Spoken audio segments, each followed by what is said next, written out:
कोई बैद नहीं है। ये इम्पोर्टेड हुकूमत जो फाशिस्ट हुकूमत है, ये इनकी बड़ी पुरानी ख्वाहिश है। लंदन प्लान बना हुआ है और जो रात मरियम सफदर ने मुगलजात बयान की हैं और वो कह रही हैं कि जनाब बम प्रूफ गाड़ी भी जो है वो भी उड़ सकती है, इस किस्म की धमकियां इमरान खान को जान की उनकी लगाई जा रही हैं, तो इनसे किसी किस्म की कोई बैद नहीं है। क्योंकि दाखिली रास्तों के अंदर पहले आज तक नहीं देखा।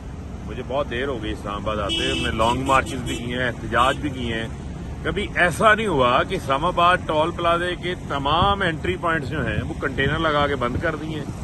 सिर्फ एक लेन जो है वो ओपन है जहां से लोग आ रहे हैं, वो भी बंद कर दिए। और निगरान हुकूमत है, पंजाब हुकूमत निगरान हुकूमत, सारी पंजाब पुलिस जो है वो इसकी हदूद में लगाई गई है, क्योंकि टोल प्लाजा पिंडी की हदूद में आता है और पुलिस की भारी पर सब क्या करना चाह रहे हैं? ये क्या हो क्या रहा है? इस्लामाबाद से गिरफ्तार करेंगे खान को, गिरफ्तार करना चाह रहे हैं। कोई समझ नहीं इनकी आ रही ये क्या करना चाहते हैं। इमरान खान को किस मुकदमे में गिरफ्तार ये कर सकते हैं? इमरान खान साहब के पास हिफाजती जमानतें जो है वो मौजूद हैं, हर मुकदमे में उनकी हिफाजती जमानत हो चुकी हुई है और वो अदालत में पेशी के लिए आ रहे हैं।